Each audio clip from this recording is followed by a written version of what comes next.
दोस्तों, आज अभी हमारे सब्सक्राइबर आए हुए हैं तरुण बजाज जी और सनी सचदेवा जी।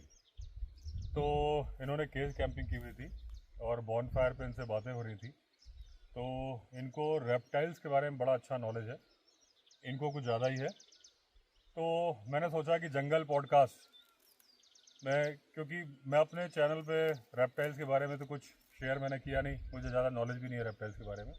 बेसिक नॉलेज है जो पढ़ा हुआ है, लेकिन जो आदमी प्रैक्टिकल जंगल में जाके उस चीज़ को आजमा चुका है, मैंने सोचा वो एक्सपीरियंस आप लोगों के साथ शेयर करूं। तो Tarun Bajaj ji, hello. Hello sir. Hi. कैसे हैं सनी जी? फाइन। आप नहीं? तो तरुण जी, ये बताइए कि जो रेप्टाइल्स के बारे में हमारी बातें हो रही थी कल, तो आप कहाँ कहाँ गए हो सिर्फ रेप्टाइल्स के टूर के लिए, और उसको बोलते क्या है? बेसिकली रेप्टाइल्स को जब हम जैसे जाते हैं ट्रिप टूर वगैरह पे, एम्फीबियंस और रेप्टाइल्स बोथ उसमें काउंट होते हैं और उनको कहते हैं हर्पिंग। हर्पिंग। हर्पिंग जो वर्ड आता है वो आता है हर्प से, हम्म, जो रेप्टाइल्स के लिए यूज़ होता है, रेप्टाइल्स और एम्फीबियन, जिसकी एक स्टडी भी होती है, उसको कहते हैं हर्पेटोलॉजी। अच्छा स्टडी ऑफ स्नेक्स या स्टडी ऑफ रेप्टाइल्स या एम्फीबियन कहते हैं हर्पेटोलॉजी। वहाँ से अच्छा। वर्ड हर्पेटोलॉजी से वर्ड आ गया हर्पिंग। हर्प। तो आप कहाँ कहाँ गए हो ये हर्पिंग के लिए? हर्पिंग के लिए मैं प्राय अगर एरिया देखा जाए तो राजस्थान, जैसलमेर, हमला और वेस्टर्न घाट्स जो अपना अलॉन्ग है, जो मुंबई से शुरू होता है सारा और नीचे कोंकण। के बाद कोंकण एरिया सारा, मुन्नार, कूर्ग एंड नीचे केरला एंड तक त्रिवेंद्रम एंड ऑल। हाँ, तो कितने, जैसे आप जाते हो तो कितने दिन का ट्रिप होता है? 3 से 4 दिन का ट्रिप होता है। कभी लंबा भी होता है, अगर कोई वर्कशॉप वगैरह है जैसे तो 8-10 दिन भी हो जाते हैं उसमें। डिपेंड करता है from time to time, mostly monsoon. तो कैसे ट्रिप कैसा होता है? क्या वो ग्रुप टूर होता है कि आप इंडिविजुअल होते हैं? नहीं, मैं वॉलंटियर नहीं करता हूँ। हाँ, मतलब अपना हाँ, मैं जैसे दूसरे जो सेल्फ प्लान होता है कि हाँ, वो सेल्फ प्लान भी होता है। और जो वर्कशॉप होती हैं, जो बहुत अच्छे अच्छे नामी साइंटिस्ट हैं, जो फोटोग्राफर्स हैं, जो ऑर्गेनाइज करते हैं, जैसे जैसे जेरी मार्टिन हो गया, रोमुलस व्हिटेकर लोग हैं, एक दो बहुत सारे हैं, मतलब एज इसमें तो करते हैं काफ़ी लोग, बट ये है कि not everybody is very known. ये लोग इसमें इतना इंटरेस्ट नहीं दिखाते हैं, बजाय कि हाँ हाँ, जो बड़े जानवर हैं, क्योंकि लोगों को वैसे ही थोड़ा सांपों से थोड़ा डर लगता है। जैसे मुझे हाँ। तो जैसे मान लीजिए आप अपना लास्ट ट्रिप जो आपका था, कितने लोगों का था? मेरा लास्ट ट्रिप एक्चुअली था मैसूर में, एक छोटा सा गांव है हिमसूर, नागरहोले टाइगर रिजर्व के पास, हम्म, वहाँ पे है। तो वहाँ पे टोटल आई बिलीव 10 से 12 लोगों का ग्रुप था वो, अच्छा। जो मोस्टली लोकल ही थे, local as in Mysore, Bangalore, Chennai के। और I was the only one जो बहुत दूर दिल्ली से आया था। दे वर ऑल्सो सरप्राइज कि दिल्ली में भी, बिकॉज क्योंकि हमारे यहाँ दिल्ली में बड़ी सिटीज़ हैं तो इट्स वेरी डिफिकल्ट टू सी हाँ रेप्टाइल्स और स्नेक्स। तो साउथ इंडिया में तो बहुत है, ये हाँ बहुत हाँ। डेंसिटी बहुत है अच्छी रेप्टाइल्स और एम्फीबियंस की। हम्म, मेरा मोस्टली फोकस रेप्टाइल्स में, और रेप्टाइल्स में मोस्टली स्नेक्स, हम्म, बचपन से ही जो रहा है अच्छा। चीज़ें। हाँ जी। तो जैसे आप जब जिस ट्रिप में जाते हो तो क्या पहनते हो? अगर जैसे हर्पिंग जो होती है मोस्टली वो रात को होती है, मोस्टली मानसून्स में, और तो बाकी टाइम भी होता है, बट मानसून में क्योंकि छोटे एम्फीबियंस, मेंढक, छिपकली वगैरह बहुत एक्टिव होते हैं और मीटिंग सीजन होता है उनका, तो उनके पीछे पीछे कैनपीज से या फिर स्नेक्स वगैरह भी आते हैं, क्योंकि नेचुरल प्रोसेस है वो, हर जानवर में होता है, जैसे होता है कि फूड चेन वाला हिसाब से। तो ये है, तो उसमें हमें रात को जाना होता है, क्योंकि रात को it's very easy to spot a snake. अगर कोई सांप पेड़ पे है तो आप टॉर्च लेके जाते हो, प्रॉपर आप गियर पहनते हो, जैसे अगर बारिश है तो रेनकोट वगैरह, प्रॉपर बंद गले का, ये सारी चीज़ें बंद हुई हुई, ठीक है। और आपका पजामा वगैरह होता है, आपकी कार्गो वगैरह कह लो, उसके ऊपर लीच लीच हाँ, गम बूट्स भी पहन सकते हो या नॉर्मल आप बूट्स भी पहन सकते हो, वुडलैंड वगैरह के किसी के। और सॉक्स वगैरह होती हैं, लीच सॉक्स होती हैं, क्योंकि लीच जो होती है वो रेन फॉरेस्ट में बहुत कॉमन है। आप चाहे साउथ इंडिया चले जाएं, चाहे आप नॉर्थ ईस्ट चले जाएं, बंगाल, अरुणाचल इवन वगैरह। उत्तराखंड में भी है अच्छा, लीची। हाँ, उत्तराखंड, ओके। बारिश में। पर वो जब काटती है तो मालूम नहीं चलता, मालूम तो नहीं बस वो चलता, देखो तो फिर वो खून आ रहा चोटी होता है। खून आ रहा होता है, बिल्कुल जो। हाँ, ये चोपता, आप कोई भी ट्रैक जाओगे ना हाँ बारिश में, तो आपको वो नमक लेके जाना होता है, हाँ, नमक नमक। बिल्कुल। तो उस पर डालोगे तो छोड़ देती है। तो जैसे ये जो आपने पहना, तो अगर कार्गो तो फिर इतना मोटा पहनते होगे कि इन केस अगर स्नेक बाइट हो तो उसके दांत ना जा पाए? नहीं देखो, स्नेक अगर तो यूजुअली क्या होता है कि मोस्ट ऑफ द टाइम अगर स्नेक, जैसे आप टाइगर की बात करते हो, टाइगर आपको पता है कि जो जिसको नहीं पता, जो लेमैन है उसको लगेगा कि टाइगर खाने आ रहा है, उसको दहाड़ रहा है जब आ रहा है उसके सामने, बट आप बात करते हो मॉक चार्ज की। सेम चीज़ स्नेक के साथ भी होती है, वो ड्राई बाइट करता है। अच्छा। मोस्ट ऑफ द टाइम सांप ड्राई बाइट करता है, क्योंकि स्नेक का जो जहर होता है वो जैसे हमारी होती है, हमारा सलाइवा होता है ना, तो वो उसका भी सलाइवा है। तो उसके लिए प्राइमरी सलाइवा दो चीज़ों के लिए होता है, या तो उसका अपने जो उसका फूड है, जैसे रैट हो गया या छोटे मेंढक हो गए या कुछ, उनको मारने के लिए और पचाने के लिए, ठीक है। तो वो बिना वजह वेस्ट नहीं करना चाहता है वो। तो वो यूजुअली क्या करता है मोस्ट ऑफ द टाइम्स में, जैसे कोबरा वगैरह हो गया, आपके जो नॉर्मल बहुत कॉमन स्नेक्स है जो बाइट करते हैं लोगों को गांव में या शहरों में, तो वो यूजुअली ड्राई बाइट करता है लोगों को, ताकि वो उसका जो सलाइवा है वो वेस्ट ना हो। ऑल्दो वाइल्ड है यानी कि तो जो वो बाइट करता है, वो जो उसके जो फैंग्स होते हैं उनको नहीं यूज करता है, नॉर्मल दांतों से काट लेता है? नहीं, नॉर्मल दांत नहीं, फैंग्स यूज करता है, बट वो इट कैन एक्चुअली वो अपना वो कर सकता है कि कितना उसको जहर निकालना है, अच्छा। कितना नहीं निकालना है, अच्छा, वो उस उसमें प्रेशर नहीं डालता, उसकी प्रेशर जो नहीं डालता। हाँ, तो वो ड्राई बाइट करता है, नहीं तो ऐसे आपको टच करके या फिर हवा में ही छोड़ देगा वापस, अच्छा। ताकि आपको लगे आप डर के साइड हो जाओ। अच्छा। तो यूजुअली हर जानवर क्या होता है कि इंसान सबसे खतरनाक जानवर है, तो दूसरा जानवर इंसान को देखते ही वो बचने की कोशिश करता है। तो कभी भी आप कोई भी जानवर को देखोगे, सबसे पहला उसका यही होता है कि भाग जाना वहाँ से, या फिर डर दिखा के वापस निकल जाना। तो वो सांप के साथ भी यही चीज़ है। तो आपको मालूम है कि अगर आपके सामने कोबरा या किंग कोबरा है, तो आपको पता है अगर आप उसकी तरफ नहीं जा रहे तो वो भी आपकी तरफ नहीं आएगा। जैसे टाइगर और लेपर्ड के मामले में हमें मालूम है। तो अगर आपने देख लिया तो आपको, अगर उसको आप परेशान नहीं कर रहे तो वो आपको परेशान नहीं करेगा। अच्छा, लोग बोलते हैं कि चेज करता है किंग कोबरा, क्या ऐसा? नहीं, किंग कोबरा देखिए कभी चेज नहीं कर सकता, करता। ऑल्दो बहुत बड़ा सांप होता है, तो लेकिन कई बार जैसे लोग परेशान करते हैं उसको, या बार बार पूंछ से उठाते हैं, कई रेस्क्यूअर्स को आपने देखा होगा यूट्यूब वगैरह पे। तो ऑफ कोर्स एक टेंडेंसी होती है कि अगर मैं 4 बार किसी जानवर को परेशान करूंगा तो 5वीं बार उसको लगेगा कि मेरे पीछे ही आ रहा है, तो they start going towards you to keep a distance, कि आप एक सेफ डिस्टेंस पे रहो ताकि मैं आपको परेशान ना करूं। और फिर अगर आप 2 मिनट बाद देखोगे आप कुछ नहीं करोगे, तो उसको अपने रुख से चला जाएगा। It happens with every snake, हर सांप के साथ, हर जानवर के साथ यही है। तो ऐसी मिथ है ये कि आपको एक्टिवली फॉलो करता है किंग कोबरा, स्पेशली या कोई और नहीं।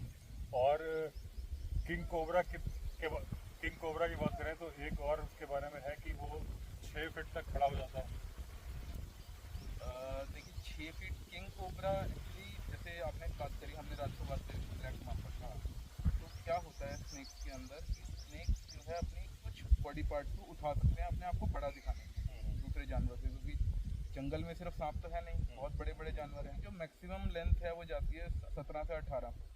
जो मैंने देखा है वो मैंने वाइल्ड में 16 फुट 17 फुट तक का देखा है, और कैप्टिविटी में 18 फुट का भी देखा है, ठीक है। तो वो अपने बॉडी पार्ट को 1/4 को उठा लेता है। तो हाँ, 4 से 5 फुट नॉर्मल है, उस चीज़ को कह सकते हो। तो मैं नहीं कहूँगा कि गलत चीज़ है, सही चीज़ है, बट हाँ बहुत हिस्सा अपना बॉडी का उठा लेता है सांप। क्योंकि क्या होता है ना, जमीन से उसको पेड़ तक जाना होता है, तो कोई भी, अब किंग कोबरा की बात में करो, कोई भी सांप जो है अपनी बॉडी के मसल्स को एक लाइन में ला के उसको कहीं भी दूसरे पेड़ से दूसरे पेड़ पे जाना है, टहनियों पे जाना है, तो वो उसको लंबा खींच सकता है और सीधा कर सकता है। तो वो चाहे ज़मीन की बात हो या पेड़ों की बात हो, तो it can actually do that. और जैसे अभी आपने ब्लैक माम्बा की बात करी, तो मैंने कभी सुना था कि वो इंसान से तेज दौड़ लेता है। कुछ मैंने जो सुना था कि सबसे ज़्यादा जहरीला सांप है। हालांकि जब मैंने पढ़ा थोड़ा बहुत, या मेरे 12th क्लास में एक चैप्टर था स्नेक्स, जो वो मैंने पढ़े हुए, तो उसके अकॉर्डिंग तो किंग कोबरा सबसे जहरीला है, कहीं मैंने सुना था। और दूसरा ये था कि वो पीछा, अगर जंगल में उसने आपको देख लिया, अफ्रीका के जंगल में, वो पीछा करके आपको मारेगा। तो ये सच बात है क्या? और क्या वो आदमी से तेज दौड़ सकता है? आप किंग कोबरा की बात कर रहे नहीं, हैं? Black mamba. ब्लैक माम्बा नहीं। तो इसमें 2-3 पॉइंट्स हैं जो मैं करना चाहूँगा, कि जो सांप और या दूसरे रेप्टाइल्स होते हैं वो होते हैं कोल्ड ब्लडेड। तो उनको अपने खाना पचाने के लिए या चलने के लिए या पूरा दिन उनको अपना मीटिंग वगैरह के लिए उनको एनर्जी सेव करनी होती है, और धूप से एनर्जी लेते हैं, तो कंजर्व करते हैं, वो एक ही जगह बैठे रहते हैं, ज़्यादा मूवमेंट नहीं करते हैं। तो अगर सांप इतना चलेगा या किसी के पीछे भागेगा तो वो बहुत जल्दी थक जाएगा, उसकी एनर्जी बहुत जल्दी ड्रेन हो जाएगी। तो वो चीज़ पॉसिबल नहीं है कि सांप किसी को पीछा करे या उसके पीछे एक्टिवली जाए। और दूसरी एक चीज़ है कि जहरीले सांप की आपने बात करी, तो किंग कोबरा, थोड़ा सा इसमें करेक्शन है, किंग कोबरा जहरीला सांप है, बट किंग कोबरा दुनिया का सबसे लंबा जहरीला सांप है। अच्छा। हाँ, it is one of the longest venomous snakes जो सिर्फ इंडिया में ही मिलता है। इंडिया मतलब ये इंडिया एशियन सब कॉन्टिनेंट में। तो और सबसे जहरीला जो अभी तक स्टडी हुई है, जितना मैंने पढ़ा है, वो है ऑस्ट्रेलिया में इनलैंड ताइपेन। अच्छा। जिसकी एक बूंद ऑलमोस्ट 30 हाथियों को मारने के लिए सक्षम है। अच्छा, मैंने ये किंग कोबरा के बारे में पढ़ी थी 30 हाथी। किंग कोबरा सबसे लंबा जहरीला सांप है। हाँ, अच्छा। यानी कि किंग कोबरा से अगर कंपेयर करेंगे उसको, इनलैंड ताइपेन को, तो उसके अंदर कंसंट्रेशन ज़्यादा है। और वो स्पीड से भी आपने बता दिया कि अगर भागता होगा थोड़ी दूर भागता होगा। जैसे टाइगर का है, जानवर के पीछे जब चार्ज करता है तो वो बहुत लंबा नहीं करता, वो देख लेता है कि पास पहुंच जाऊं, 10-15 फीट दूरी पे हूं तो मैं जंप करके पकड़ लूं। अगर दूर है तो फिर वो छोड़ देता है, क्योंकि उसे अपनी एनर्जी कंजर्व करनी है अगले शिकार के लिए। शायद यही बात आपकी बातों से मुझे लग रहा है कि स्नेक के लिए भी यही बात। हर जानवर, जैसे आपने बताया था कि वो अपना जहर भी बचा के रखता है, जरूर। उस जहर को बनाने में कितना टाइम लगता होगा? 1.5 से 2 हफ्ते। 1.5 से 2 हफ्ते। यानी अगर वो डिपेंडिंग ऑन स्नेक के साइज, क्या खाता है वो, उसमें भी कंसंट्रेशन डिफरेंट हो जाती है। अगर कोई सांप चूहा खा रहा है रेगुलर, क्योंकि कोबरास के साथ क्या है, कोबरा एक्सक्लूसिवली सिर्फ स्नेक्स खाते हैं। अच्छा। King cobras. अच्छा। रेड स्नेक उनका फेवरेट फूड है। तो अच्छा, मैंने कहीं पढ़ा था कि बंदर भी खा जाते हैं, वो सच नहीं है? छोटे सांप नहीं, किंग कोबरा। देखो, वाइल्ड में तो अगर ये है कि अगर आप सांप को जैसे आप प्यासा रखो तो वो तो कोल्ड ड्रिंक भी पी जाएगा, तो वही वाली बात है। हाँ, एक्चुअली ये बात मुझे भी प्राइमरी फूड नहीं है। हाँ, प्राइमरी नहीं है। दूसरी बात ये ना कि बंदर को खाने लायक उसका मेरे ख्याल से मुंह भी नहीं फैल सकता होगा। पाइथन की अलग बात है। पाइथन की अलग बात है। किंग कोबरा ऑल्सो बड़ा होता है, बट आप छोटे मैमल्स, हाँ, इट कैन इजीली स्वॉलो। मैंने सुना क्या था, मैंने तो स्टोरी की थी मर्विन स्मिथ की बुक, उसमें लिखा था कि किंग कोबरा के ऊपर स्टोरी थी, उसमें था कि वो बंदर भी खाता है। लेकिन उसमें सब्सक्राइबर्स के कमेंट भी आए थे, और भाई मुझे तो बुक में वही पढ़ना है जो लिखा है, मैं अपना तो कुछ ऐड कर नहीं सकता। तो मुझे भी लगा था कि इतना चौड़ा वो होता नहीं है कि कर रहे, लेकिन हो सकता है छोटे बच्चे खा लेता हो। नहीं, और दो स्नेक्स का क्या होता है, जैसे पाइथन का जैसे है, तो पाइथन के ऊपर और नीचे के जॉ अलग अलग मूव कर सकते हैं, सेपरेटली इट कैन मूव। और उनकी जो गर्दन होती है, जो गर्दन और मसल, ये 2 से 3 गुना एक्सपैंड हो सकती है। तो दे कैन स्वॉलो बहुत बड़ा प्रे भी। हाँ, स्नेक भी कर सकते हैं। हाँ, स्नेक की मैं सब स्नेक्स की बात कर रहा हूँ, सब स्नेक्स की बात कर रहा हूँ। हाँ, तो फिर तो कर सकता है, बट प्राइमरी फूड नहीं है। हाँ। तो आप ये बता रहे थे जहर बनने का कि जो चूहे खाता है उसका जहर कम बनता है? नहीं, कम नहीं बनता है। देखो, एवोल्यूशन के बाद तो हर सांप के, हर तरीके की जानवर की अपना जहर प्रोड्यूस करता है। बट ये है कि आप अगर किंग कोबरा, आप साउथ इंडिया का किंग कोबरा देखोगे और नॉर्थ इंडिया का किंग कोबरा देखोगे, तो उनके खाने में, रहने में बहुत सारी चीज़ें डिफरेंस हैं, ठीक है। तो उसमें अगर आप कंपेयर करोगे टॉक्सिसिटी का लेवल या कंसंट्रेशन का लेवल उसके टॉक्सिन्स में, तो कहीं ना कहीं वो 19-20 का फर्क रहता है। ये चीज़ होती है। और बच्चों में साउथ इंडिया वाला ज़्यादा जहरीला होगा कि नॉर्थ का? वो ऐसा मैं नहीं बता सकता, ऐसा it's very difficult to tell कि कौन सा है कौन सा नहीं है। बट हाँ, वेनम में फ़र्क होगा थोड़ा बहुत। मैंने ये पढ़ा था कि अगर कोई इंसान सांप के जहर को खाए, मैंने कुछ वीडियो में बताया है, लेकिन मैं तब भी बोला था कि ट्राई मत करना, क्योंकि पेट के अंदर छाले या मुंह में छाले अक्सर होते हैं, बाइट्स होते हैं। तो मैंने ये पढ़ा था कि अगर किसी का हेल्दी ना मुंह में कट्स हों, या कई बार जीभ दांतों के बीच में आ जाती है, या पेट में कुछ प्रॉब्लम हो या इन्फेक्शन हो, तो जहर खाने से वो पेट से निकल जाएगा, उल्टा वो खाना अच्छे से पचा देगा और इंसान की मौत नहीं होगी जब तक कि वो ब्लड में ना जाए। क्या सच है? प्रैक्टिकली हाँ। वो स्नेक्स जो होते हैं, they are called venomous snakes उनको कहते हैं, जो जहरीले होते हैं, उनको हम पॉइजनस स्नेक्स नहीं कहते। पॉइजन जो आप फॉलो या आपको बाहर से करता है, और वेनम में जो होता है वो आपको इंजेक्ट होता है, जैसे सांप करता है अपने दांतों। तो वेनम को आपको मेडिकली हिट करने के लिए या मारने के लिए आपके ब्लड स्ट्रीम में उतरना ज़रूरी है। तो इनके इनकेस अगर आप एक हाइपोथेटिकली बात करें तो अगर आप वेनम स्वॉलो कर रहे हो, पी रहे हो सांप का जहर या किसी भी तरीके से, तो प्रैक्टिकली आपको कुछ नहीं होगा, ठीक है ना। बट अगर आपकी बॉडी में अंदर जैसे इतने ऑर्गन्स होते हैं, कट्स होंगे, कोई वो होंगे, इनकेस अगर आपकी ब्लड स्ट्रीम में एंटर किया तो it can medically hit you, आप मर सकते। इसलिए ये ट्राई बिल्कुल नहीं करना है। ये सिर्फ पढ़ी हुई बात थी, इसलिए डिस्कस की। अच्छा, ये जो आपने बोला कि वेनमस और पॉइजनस, इसका क्या वो जैसे अगर आप बिच्छू की बात करें तो वो क्या है? बिच्छू वेनमस हुआ, अच्छा। वो स्टिंग करता है, हाँ। वो इंजेक्ट करता है, वो आपकी ब्लड स्ट्रीम में जाता है, कोई भी जहर होता है तो जो भी करेगा वो वेनमस कहलाएगा। और पॉइजनस का अगर मैं एग्जांपल लूँ तो जैसे आपका अमेज़न में, अमेज़न रेन फॉरेस्ट जो साउथ अमेरिका में है, ब्राज़ील वगैरह, तो वहाँ पे एक बड़ा फेमस ट्री फ्रॉग है, Amazon dart frog, dart tree frog करके है। तो उसका कभी आपने देखा होगा तो उसके जो कलर्स हैं वो बड़े ब्राइट कलर्स होते हैं, ब्राइट कलर्स होते हैं। तो अगर आप उसको टच कर लोगे, ठीक है, खाना तो दूर की बात है, टच कर लोगे तो वो आपको पॉइजन जो है आपकी बॉडी में फैल जाएगा, दैट इज कॉल्ड पॉइजन। और स्टिंग नहीं कर रहा है, इंजेक्ट नहीं कर रहा है, वो आप उसको पकड़ रहे हो या खा रहे हो, स्किन के थ्रू, दैट इज पॉइजनस। अच्छा, ये रेफरेंस हो गया। मींस अच्छा, लिजर्ड में तो कोई होता है पॉइजन या वेनम? जो हमारे हाउस लिजर्ड में ऐसा कुछ नहीं होता। लेकिन कई बार ऐसा सुना मैंने कि दूध में गिर गई और उसको पता नहीं चला, और जो जिन लोगों ने दूध पिया बीमार हो गए।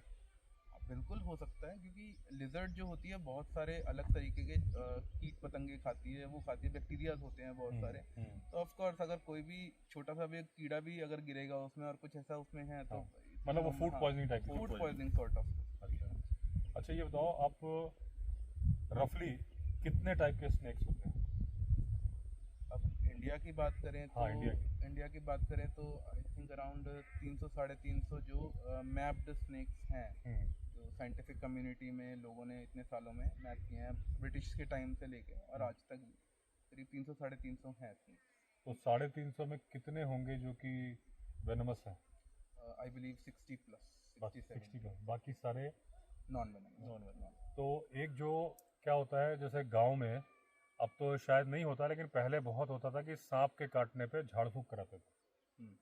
तो उसमें से क्या होता था, कुछ लोग ठीक होते थे, कुछ ठीक नहीं होते थे।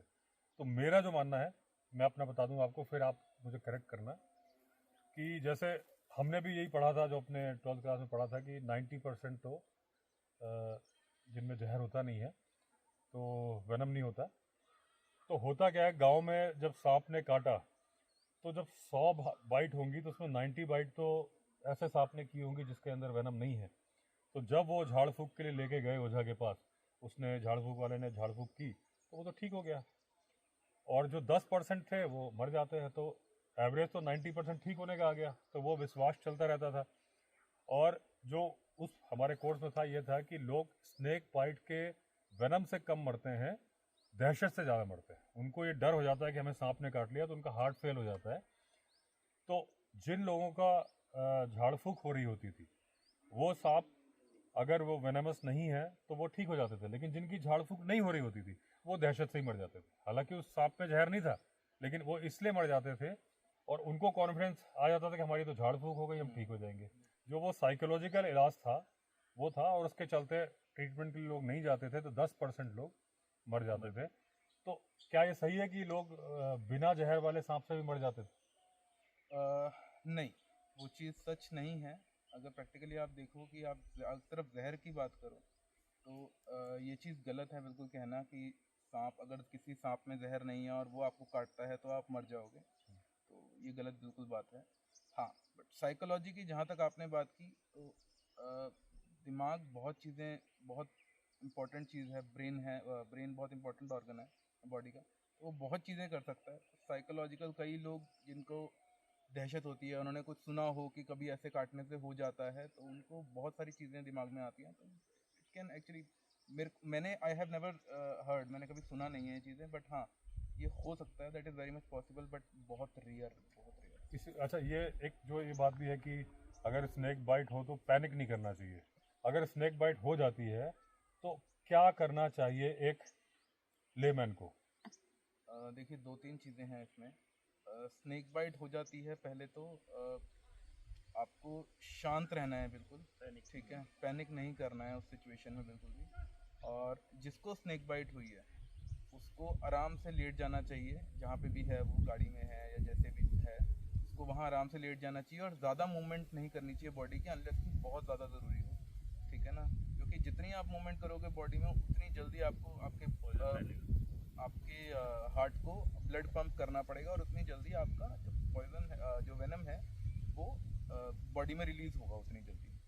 और एक चीज़ और है, जैसे मैंने सुना है कि लोग अपने जहाँ पे काटा है तो वहाँ रस्सी बांध लेते हैं, बेल्ट बांध लेते हैं या कुछ ऐसी चीज़ बांध लेते हैं, तो वो चीज़ भी नहीं करनी चाहिए। क्योंकि क्या होता है कई बार कि आपका जो जहर है, जैसे आपने बांध लिया, हाथ पे बांध लिया, तो ब्लड फ्लो वहाँ रुक जाता है, ठीक है ना। जहर जो होता है वहीं पर एक एक्स अमाउंट वहीं पर जमा हो जाता है और आपके टिश्यू गलने लग जाते हैं उसमें। ऑल्दो काफ़ी लंबे टाइम में होता है, it is not advisable to do so कि आप उस पर कुछ बांधें या कुछ। हाँ, अब अपनी मूवमेंट अपनी कम से कम रखें, आप जहाँ हैं वहीं लेट जाएं। और एक चीज़ कि आपको 1 से 2 घंटे, अगर आपको पता है कि हाँ आपने जहरीले सांप ने काटा है, मैं उस सेंस में बात कर रहा हूँ। जहाँ नहीं भी पता है, ठीक है, आपको एक प्रिकॉशन लेना चाहिए, आपको कुछ वही चीज़ करनी चाहिए जो आप समझ लो कि आपको जहरीले सांप ने ही काटा है, ना आपको नहीं पता है, आइडेंटिफाई नहीं कर सकते हो सांप को। और 1 से 2 घंटे के टाइम में आपको जल्दी से जल्दी किसी भी गवर्नमेंट हॉस्पिटल में जाना चाहिए, क्योंकि गवर्नमेंट हॉस्पिटल के लिए में ही आपको प्रॉपर उनके पास लाइसेंस वगैरह होता है वेनम, एंटी वेनम के लिए, तो आपको गवर्नमेंट हॉस्पिटल में जाना चाहिए। बस नॉर्मल सी ये चीज़ें हैं, ठीक है। एक तो सबसे पहली बात, जो जिसको काटा है उसको भी पैनिक नहीं करना चाहिए, उसके साथ जो लोग हैं उनको भी उसको दिलासा देते रहना चाहिए और उसको सोने नहीं देना चाहिए, ठीक है ना। तो ये थोड़ी बहुत 3-4 चीज़ें हैं जो आपको बेसिक एक लेमैन को करनी चाहिए, जिनको कुछ ज़्यादा आइडिया नहीं है। आप डॉक्टर के पास जाइए, अपने मेडिकल जो भी कॉलेज वगैरह है या कोई गवर्नमेंट हॉस्पिटल है, तो डॉक्टर्स वहाँ से फिर अपने आप देखेंगे। तो कितना टाइम होता है, अगर मान के चलिए कि किंग कोबरा की बात ना करें हम, किंग कोबरा तो जंगल में ही है, जनरली सिटीज़ में नहीं है, लेकिन कोबरा तो टाउन्स में भी है, सिटीज़ में भी है। अगर एक कोबरा ने काटा है तो रफली कितना टाइम होता है? वो तो एक पर्सन टू पर्सन डिपेंड करेगा, लेकिन एक अंदाजा। देखिए, अगर कोबरा ने काटा है तो पर्सन टू पर्सन भी डिपेंड करता है और कितनी मात्रा उसने उसके अंदर सिक्रीट किया उस पर भी डिपेंड करता है। बट 1 से 2 घंटे एक एडवाइजेबल टाइम है जब आपको पहुंच जाना चाहिए किसी भी गवर्नमेंट हॉस्पिटल में। देखिए दोस्तों, जो ये बचाव के उपाय हैं, केवल आप इन पे ट्रस्ट मत करना, क्योंकि ये गुड फेथ में दिए जा रहे हैं। एज ए डॉक्टर एडवाइस नहीं की जा रही, एज ए स्नेक के एक्सपर्ट या थोड़ा सा नॉलेज रखने के नाते ये एडवाइस है।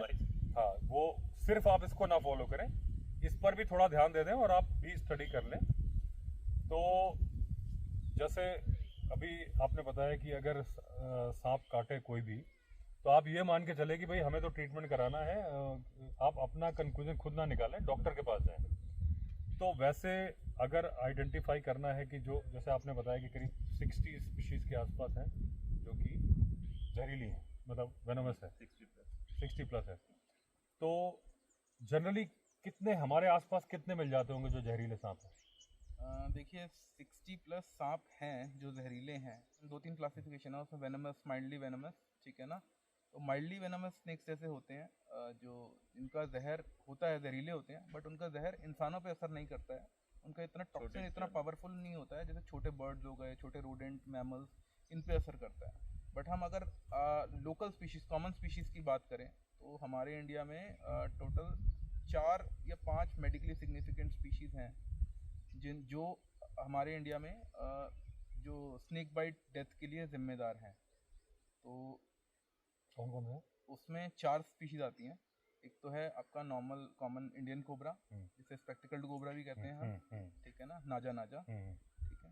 एक है रसल्स वाइपर, भी इंडियन सब कॉन्टिनेंट में बहुत कॉमन स्पीशीज़ है, स्पेशली आपके सेंट्रल प्लेन्स, आप डेक्कन प्लेटो के नीचे जाएंगे जितना उतना, बिहार वगैरह, ये मध्य प्रदेश, महाराष्ट्र। एक हमारा आता है जो इंडिया की टोटल स्नेक डेथ्स में ऑलमोस्ट 60% के लिए जिम्मेदार है, सॉ स्केल्ड वाइपर। बहुत छोटा सा सांप होता है, आई बिलीव इतना सा, सॉ स्केल्ड वाइपर,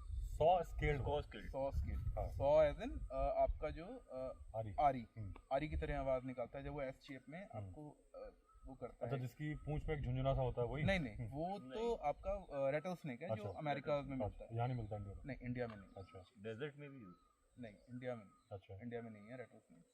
और एक चौथा स्नेक है आपका कॉमन इंडियन क्रेट, इसको करैत भी बोलते हैं हम गाँव की भाषा में, ठीक है ना। तो ये 4 सांप हैं। और एक सांप और है जो अभी थोड़ा सा धीरे धीरे जिस पे अवेयरनेस आने लगी है, जिसमें हमें लगता है कि साउथ में जो स्टडीज़ वगैरह हो रही है, हम्प नोज पिट वाइपर, अच्छा।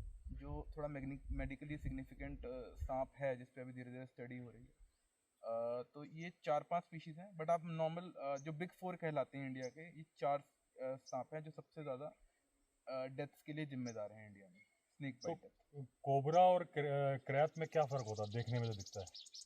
कोबरा और क्रेट को आप बहुत आराम से पहचान सकते हो। उसमें लाइनिंग होती है? हाँ, क्रेट में, क्रेट जो होता है उसमें लाइनिंग्स होती हैं, और उसके ऊपर का जो रीढ़ का पैटर्न होता है वो एज अ रोम्बस शेप में होता है, ठीक है। तो आप इजीली उसको कर सकते हो, वाइट और ब्लैक लाइनिंग होती है, तो आप इजीली, उसका फेस भी थोड़ा सा ट्रायंगुलर होता है हल्का सा। आप कोबरा में आप आराम से देख सकते हो, आपको पता है कि एक बड़ी कॉमन चीज़ है कोबरा में, फन, हुड। हाँ, हुड की बात जैसे। और उसमें एक मार्क बना होता है। तो दो जैसे एक होता है आपका जो चश्मे का निशान जो पीछे बना होता है, that is called spectacled cobra, जो वर्ड आता है स्पेक से, चश्मे के। एक होता है हमारे यहाँ मिलता है मोनोस्लिट कोबरा, जो इस पे गोला पीछे बना होता है। अच्छा। मोनो, तो उसका निशान होता है। ये जो आपने बता दिया कि क्रैट और कोबरा में डिफरेंस साफ नज़र आ जाता है, लेकिन कुछ सांप ऐसे होते हैं जो कि एक जैसे दिखते हैं, जिसमें आदमी कंफ्यूज हो जाता है। मैं एक बात आपको बता दूं, मैं किसी यूट्यूबर का नाम नहीं लूँगा, लेकिन मैंने 2020 में देखा था कि वो रेस्क्यू करने गए थे, और उस पूरे रेस्क्यू ऑपरेशन के दौरान उसको पाइथन बोला उन्होंने। और बाद में जब सब्सक्राइबर्स ने लिखा कि ये तो वो है, रसल्स वाइपर है, और वो 1-2 बार उनको काटते काटते भी बच गया था। बाद में उन्होंने उसका बोला कि मैंने पाइथन इसलिए बोला कि लोग डर ना जाए, जो भी हो, लेकिन ज़रा सा भी अगर आपको पूरा नॉलेज नहीं है ज़रा, तो आप सांप जैसे जीव को रेस्क्यू करने ना जाएं जब तक। मेरा एक पुरानी कहावत थी कि बिच्छू का मंत्र पता नहीं और सांप के बिल में हाथ डालता है, ठीक है ना। तो मैं उसका उल्टा बोलता हूँ वाइल्ड लाइफ की बातों के बारे में भी, कि जब सांप का मंत्र पता हो तो बिच्छू को छेड़ो। मंत्र का मतलब ये पुराने ज़माने की बात होगी, सांप को कोई मंत्र नहीं होता, लेकिन एक कहावत बता रहा हूँ। तो वो सांप आप बताइए कि जो जिसमें कि लोग अक्सर कंफ्यूज हो जाते हैं, और वो समझते हैं अरे ये तो, जैसे एक तो मैंने ही बता दिया कि ये है, तो इसके बारे में आप बताइए कि क्या डिफरेंस होता है और कैसे पहचाने और उनके नज़दीक जाए कि ना जाए। देखिए विवेक जी, एक्चुअली एक तो 3-4 सांप जो मैंने बताया आपको बड़े कॉमन हैं, तो जो लोगों के घरों के आसपास या फिर गांव वगैरह में बहुत कॉमनली पाए जाते हैं, जो खेतों वगैरह में पाए जाते हैं, जैसे आपने बताया रसल्स वाइपर। तो रसल्स वाइपर और पाइथन बहुत मिलते जुलते सांप हैं। उसके स्केल्स से पहचान सकते हो, बहुत कील्ड स्केल्स होते हैं, आपको दिख जाएगा दूर से कि हाँ रसल्स वाइपर है। और उस पर अंडे के आकार के बैंड्स बने, बैंड्स कह रहा हूँ सॉरी, अंडे के आकार की चित्तियाँ होती हैं ऊपर पीठ पे उसके, तो आप इजीली पहचान सकते हो। छोटा भी होता है, छोटा भी, और मोटा और छोटा होता है, और चलता भी तेज है उसके कंपैरिजन में। नहीं, वो बहुत उससे भी ज़्यादा स्लो होता है। वो यूजुअली जो रसल्स वाइपर है वो अवॉइड करता है ज़्यादा दूर तक चलना। अच्छा। तो वो हर सांप का ही है, बट ये है कि आपको, आप इजीली एक बार आप अगर पहचान गए पैटर्न को, तो आप दूर से ही देख के बता सकते हो कि आप रसल्स वाइपर है या पाइथन है। इसमें ऐसे 2 स्पीशीज़ और हैं जो जहरीली हैं। एक हमारा हो गया जो क्रेट की बात करी मैंने, इंडियन कॉमन क्रेट, उससे एक मिलता जुलता सांप है कॉमन वुल्फ स्नेक। दोनों में सफ़ेद धारियाँ होती हैं, ठीक है, दोनों काले होते हैं, लेकिन वुल्फ स्नेक जो होता है वो क्रेट से थोड़ा सा छोटा होता है, ठीक है। और इसमें थोड़ा सा बड़ा मुश्किल है बता पाना, कि अगर आपको नहीं नॉलेज है तो इसमें थोड़ा मुश्किल होता है, क्योंकि वुल्फ स्नेक और क्रेट में दोनों में धारियाँ होती हैं, ठीक है, और उनका थोड़ा सा फेस का डिफरेंस होता है, फेस कट का। जैसे क्रेट की ट्रायंगुलर होती है तो इसका थोड़ा गोल होता है। और एक इसमें चीज़ जो मैंने पहले भी बताई थी कि उसकी ब्रीड पे रोम्बस के निशान, रोम्बस की वो होती हैं, उनके जो स्केल्स होते हैं, तो वो चीज़ आपको वुल्फ स्नेक में नहीं मिलेगा। अच्छा। और जहरीले दोनों होते हैं कि नहीं होते? नहीं, क्रेट जहरीला होता है, वुल्फ स्नेक नॉन वेनमस होता है। और इसके अलावा एक बड़ा कॉमन सांप है जो जहरीला और जो नहीं भी है दूसरा सांप बड़ा कॉमन है, लोगों के घर में मिलता है, जिसमें लोग अक्सर जहरीला समझ के उसको मार देते हैं, जबकि उसे फार्मर्स का फ्रेंड बुलाया जा सकता है, जिसमें है इंडियन रैट स्नेक और कॉमन कोबरा जो हमारा है। तो कई बार कॉमन इंडियन रैट स्नेक को कॉमन कोबरा समझ के लोग उसको मार देते हैं। तो इंडियन रैट स्नेक को पहचान का तरीका क्या है कि उसके जो फेस होगा उस पर XY की तरह उसके धारियाँ होती हैं ऐसे अच्छा। ऐसे। सेम चीज़ पूंछ पे भी होती है, ठीक है, और वो लंबा भी होता है, थोड़ा येलो भी होता है और बहुत इजाइल होता है। और आपको कोबरा का तो है ही कि कोबरा वुड का है, तो you can easily identified, but कुछ लोग पैनिक में आके सीधा सांप को मार ही देते हैं बिना आइडेंटिफाई करें कि जहरीला है नहीं है। तो बाकी इंडियन रैट स्नेक आपके घर के चूहों वगैरह को, जैसे फार्मर धान स्टोर करते हैं, कुछ करते हैं, वहाँ चूहे वगैरह आते हैं तो उनको खा के आपके धान वगैरह की बहुत सेफ्टी भी करता है, इसलिए उसको फार्मर का फ्रेंड भी बोला जाता है। अच्छा, जैसे घर में स्नेक आ जाए तो जहाँ तक मेरा अंदाजा है कि स्नेक मारना भी क्राइम है। बिल्कुल बिल्कुल। और दूसरी बात, स्नेक मारना क्राइम तो एक बात है, सबसे बड़ी बात है कि आपकी जान को खतरा है, क्योंकि आपको हैंडल करना आता तो है नहीं, आप कर रहे हो। अब जैसे आप बता रहे हो कुछ स्नेक हैं जो जंप कर सकते हैं, अगर आप अपने बचाव के लिए उसको मारने जा रहे हो, वो जंप करके आ जाएगा तो आपका डंडा किसी काम नहीं आएगा। तो अगर आपके घर में स्नेक निकल आए तो एक कॉमन मैन को क्या करना चाहिए? देखिए, दो चीज़ें हैं इसमें भी। या तो आपको अगर नहीं आइडिया है, अपने यहाँ लोकल वाइल्ड लाइफ रेस्क्यूअर या मेडिकल जो गवर्नमेंट होते हैं फॉरेस्ट वाले, उनको करें, नहीं तो आप सीधा 100 नंबर पे कॉल करके अपने पुलिस डिपार्टमेंट कॉल करके, और आजकल वो 112 हो गया। हाँ 112 उनको कॉल करके वो आपको वो भेज देंगे जो हैंडल जो कर सकते हैं, जो जिनको पता है टेक्निक हैंडल करने की। तो आप अगर आप जानते भी हैं सांपों के बारे में, आप बहुत पढ़ भी रहे हैं, अगर मैं अपनी बात भी करूं तो अगर मैं पढ़ भी रहा हूँ, इतने सांपों को जानता हूँ, बट मैं ऐसी बेवकूफ़ी नहीं करूँगा कि मैं सांप को जानते हुए पकड़ने चला जाऊँ, क्योंकि उसमें बहुत सारी चीज़ होती है। हैंडलिंग टेक्निक सबसे पहली, दूसरा कि आपको सांप को परेशान नहीं होने देना है, ठीक है ना। तो आप सांप स्ट्रेस में आ गया, फिर वो आपको काटेगा, आपको लगता है कि आप हैंडल कर सकते हो, तो नहीं। तो अनलेस कि आप बहुत आपके पास टेक्निक्स वगैरह हो या आप बहुत टाइम से रेस्क्यू कर रहे हो, तभी करें इस चीज़ को, ठीक है। नहीं तो अपने हाथ में वो चीज़ ना लें जो आपको लगता है आप कर सकते हो बट नहीं कर सकते। ट्रेंड हैंडलर नहीं हो अगर आप स्नेक के, तो आप बिल्कुल भी स्नेक के पास मत जाइए। आप 112 नंबर डायल करिए अगर आपको नहीं मालूम है वाइल्ड लाइफ या फॉरेस्ट डिपार्टमेंट वालों का नंबर, और उस जगह को तब तक थोड़ा दूर हट जाए, बिल्कुल, है ना। अगर जिस कमरे में निकल आया तो आप बाहर निकल आए, या अगर आपके पास टाइम है वो दूर है तो आप बाकी कमरों में ना जाए तो आप दरवाजे बंद कर दें या नीचे जो दरारें होती हैं उसमें कुछ लगा दें। एक तरीका और हो सकता है कि विंडो अगर है तो विंडो के पास कुछ रख दें कि वो खुद ही निकल के चला जाए, तब तक में आप बुला भी लें, लेकिन किसी भी तरीके से आप उसे हैंडल ना करें और मारे भी नहीं, क्योंकि वाइल्ड लाइफ प्रोटेक्शन एक्ट के तहत सांप और बिच्छू ये सारे प्रोटेक्टेड हैं, सारे ही जानवर प्रोटेक्शन के अंदर आते हैं। और यहाँ सबसे बड़ी बात आपके अपने प्रोटेक्शन की है, आपकी जान बहुत ज़्यादा कीमती है।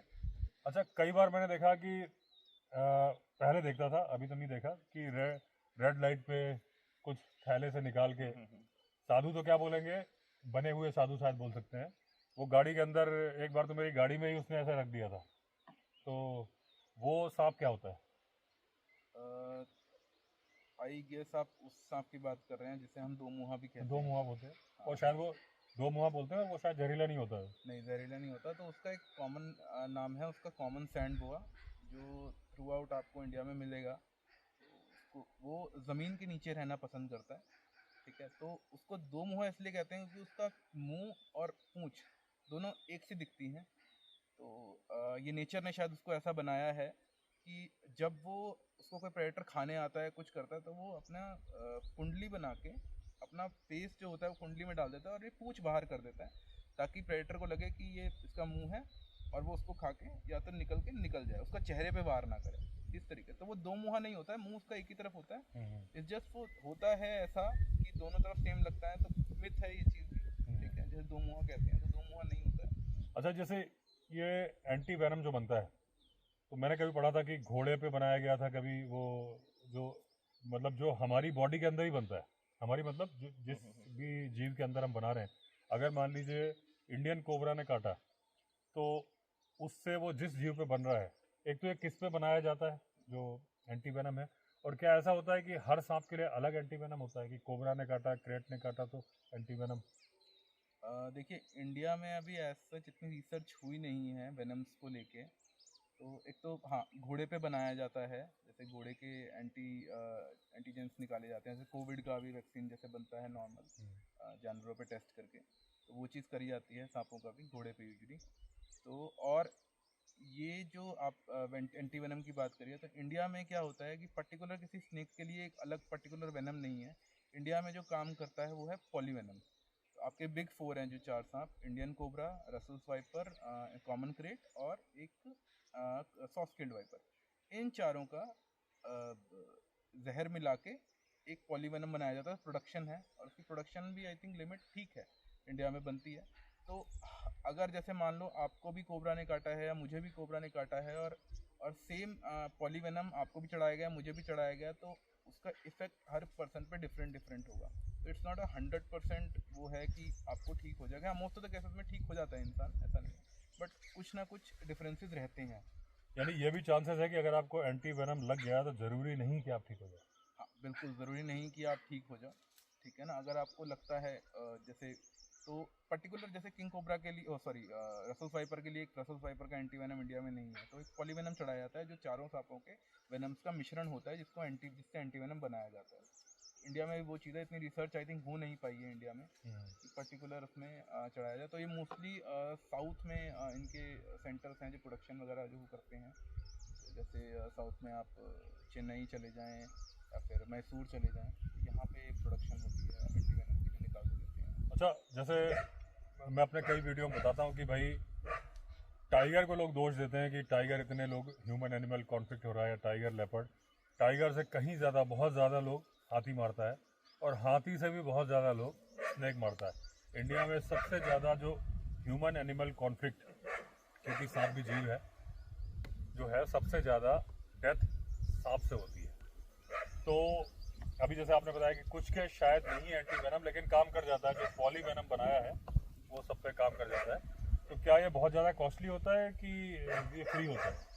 नहीं, ये फ्री होता है। अगर आप किसी भी गवर्नमेंट हॉस्पिटल में जाते हैं तो उनको एक्सेस है, तो ये फ्री ही चढ़ता है। बाकी आपका इलाज जैसे होता है वैसे ही होता है। और पॉलीवेनम में क्या होता है कि आपको एंटीवेनम चढ़ाया जाता है, और उसके बाद आपके सिम्टम्स का इलाज किया जाता है। जैसे आपको मतलब खांसी हो रही है तो खांसी का इलाज, या बुखार हो रहा है तो आपको पैरासीटामोल दे दी जाएगी, तो वैसे होता है। अब बाकी एंटीवेनम चढ़ाया जाता है इस इंडिया में। जैसे कोविड पे आप मान लो, कोविड का प्रॉपर कोई वो इलाज नहीं था, तो बुखार आया तो आपको सिम्टम्स का इलाज कराया जाता है, उसमें ऐसा ही।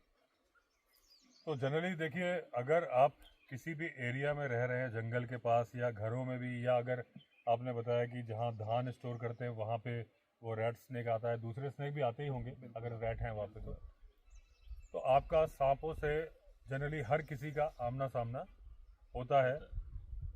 रशिया को छोड़ दिया जाए तो रशिया में मेरे ख्याल से स्नेक नहीं होते। नहीं, रशिया में हैं स्नेक।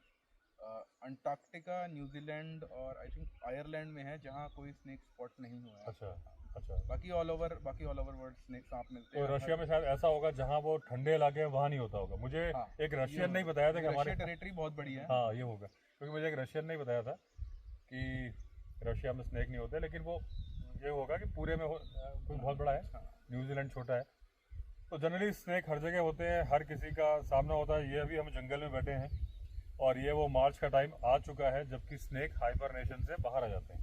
मेरे ख्याल से इस टाइम आ जाते हैं कि बाद में आते हैं? मई जून, बारिशों से पहले मई तक भी हाइबरनेशन होते हैं। तो या तो आप पेड़ों के ऊपर कैनपीज में चले जाते हैं, नहीं तो फिर वो नीचे जमीन के नीचे चले जाते हैं। गर्मियों में निकलते हैं। देखिए, गर्मियों में निकलते हैं। ठंड का जो हाइबरनेशन है ना, देखो गर्मी में तो एस्टिवेशन होगा ना, तो गर्मी में जब दोपहर के 2 बजे होंगे तब तो शायद वो नहीं निकलेंगे, उनको गर्मी लगेगी, अंदर चले जाएंगे, लेकिन सुबह शाम निकलेंगे। बिल्कुल निकलेंगे, मैं वही कह रहा हूँ। मानसून में सबसे ज्यादा मई जून में है, तो वो एक्टिव है, बहुत ज्यादा एक्टिव है। मीटिंग, क्योंकि मीटिंग टाइम होता है, मीटिंग है, प्लस फ्रॉग मिल रहे हैं। बिल्कुल फ्रॉग मिल रहे हैं। दूसरी एक रीजन ये है कि उनके बिलों में पानी भर जाता है। बिल्कुल, हाँ, बारिश के टाइम, और वो धीरे-धीरे बाहर आते हैं। लेकिन ये जो टाइम हम बैठे हैं यहाँ पे भी स्नेक आ सकता है। जनरली हम अगर मूव नहीं कर रहे तो क्या वो आ सकता है कि वो हमें देख के चला जाएगा? नहीं, यूजुअली क्या होता है कि अगर हम मूव नहीं कर रहे और हम खड़े हैं तो स्नेक को भी नहीं पता लगेगा कि हम हैं एक्चुअली वहाँ पे। वो भी हमें पेड़ या पेड़ का ऐसे डंडा समझ के वो हमारे पैरों से भी गुजर सकता है और उसको कोई खतरा नहीं है जब तक हम उसको परेशान नहीं कर रहे हैं। और वो पैर से गुजरेगा तो भी काटेगा नहीं? नहीं, कुछ नहीं काटेगा ऐसा नहीं। कोई स्नेक शुरू से अग्रेसिव नहीं होता है, तो अगर आप छेड़ोगे किसी भी जानवर को तो वो रिएक्ट करेगा। मतलब स्नेक की वही बातें हैं जो बाकी टाइगर, लेपर्ड, हाथी के लिए हैं। ऑलमोस्ट वही बातें हैं कि अगर आप उसको परेशान कर दोगे, उसका रास्ता ब्लॉक कर दोगे, तो वो अपने बचाव में अटैक करेगा, क्योंकि आप उसका शिकार नहीं हो, आपको मार के खाने नहीं आया। पाइथन की बात अलग है। पाइथन का तो हम शिकार है। नहीं, पाइथन का आप नहीं शिकार हो। पाइथन हमें नहीं खाता है, क्योंकि ये जो हमारे कॉलर बोन होते हैं तो पाइथन उसको फॉलो नहीं कर सकता है, इस वजह से। अच्छा। ऑल्दो मार सकता है इंसानों को पाइथन, बट खाता नहीं है, ना खा सकता है। अच्छा। ऑल्दो एक आध केस में देखा गया है, किसी छोटे बच्चे को फॉलो किया है और वो निकाल दिया। वो आई थिंक किसी अफ्रीकन कंट्री की बात है वो भी। मैंने कुछ वीडियो देखे हैं कि उसमें पाइथन को चीरा और उसमें से आदमी निकला, ऐसा वो फेक होंगे? हाँ, फेक है। मगरमच्छ है, जहाँ में मगरमच्छ निकला है कहीं अमेज़न वगैरह में, वो चीज़ है। बाकी because of our collar bones, तो इट इज़ वेरी डिफिकल्ट कि इंडियन रॉक पाइथन हमें फॉलो कर सके, बर्मीज पाइथन कर सके। अच्छा, मतलब हम पाइथन का भी शिकार नहीं है। हम प्राइमरी उसका फूड सोर्स। लेकिन अगर हम जंगल से जा रहे हैं और पाइथन बैठा है तो क्या हम पे अटैक करके लपेट लेगा कि साइड चला जाएगा? नहीं, यूजुअली आप अगर किसी झाड़ियों में हो और आप जा रहे हो तो सबसे पहले वार्निंग कॉल देगा एक हिस्स की, जो ऑलमोस्ट हर सांप देते हैं। ठीक है, हिस्स की देगा। अगर आपको नहीं होता तो हाँ बिल्कुल आप उसके ऊपर पैर रखते हो या उसके साइड से जाते हो तो बिल्कुल या तो रास्ता साइड कर लेगा अपना, नहीं तो फिर वो आपको काट के छोड़ देगा। पाइथन हाँ, काट के छोड़। अच्छा, वो भी काट के छोड़ देता है? हाँ, बहुत सारे होते हैं काट के छोड़ देते हैं। हर मेरे इंडिविजुअल बिहेवियर आया था कई चीज़ों में। इंडिविजुअल जैसे सांप के बच्चे होते हैं, जैसे आप किंग कोबरा के बच्चे या कोबरा के छोटे बच्चे होते हैं, तो उनको अपना वेनम नहीं पता होता है कितना किसको करना है। तो वो हो सकता है किसी इंसान को काटे तो उसके पूरा अपना जहर उड़ेल देते हैं, जबकि एक बड़ा सांप जिसका एक्सपीरियंस है वो सारा नहीं करता है, उसको पता है कि मुझे बचा के रखना है। तो वही चीज़ है, इंडिविजुअल बिहेवियर। तो दोस्तों, बहुत सारी बातें, क्योंकि ये बातें तो ख़त्म होंगी नहीं, बहुत सारी बातें पता चली तरुण जी से, और इससे आपको भी एक आइडिया लग गया होगा कि सांप से कैसे बचें, और इन केस स्नेक बाइट हो जाए गलती से तो आपके पास 1-2 घंटे का टाइम है। गवर्नमेंट हॉस्पिटल जाएंगे अगर आपके नज़दीक वाला है, और आप पैनिक नहीं करेंगे, और उन सारी बातों का एक बार आप स्टडी भी कर लीजिए। और सबसे पहले तो आप डॉक्टर के पास चले जाएं, जो भी आपका नज़दीकी डॉक्टर हो, ताकि आपको और सलाह मिल जाए। तो दोस्तों, रेप्टाइल की बातें हमने अपने चैनल पे की नहीं थी कभी, थोड़ी बहुत किंग कोबरा की बातें हुई थी। तो तरुण जी से मुलाकात हुई तो मैंने सोचा इनकी बातें आप तक पहुंचाऊं अपने जंगल पॉडकास्ट में, जंगल के बीचों बीच बैठ के। तो थैंक यू तरुण जी, आपने इतनी सारी बातें बताई। थैंक यू सनी जी। तो चलिए दोस्तों, अगर आपने चैनल सब्सक्राइब नहीं किया है तो चैनल सब्सक्राइब कर लीजिए। फिर मिलते हैं, तब तक के लिए all the best. Vande Mataram.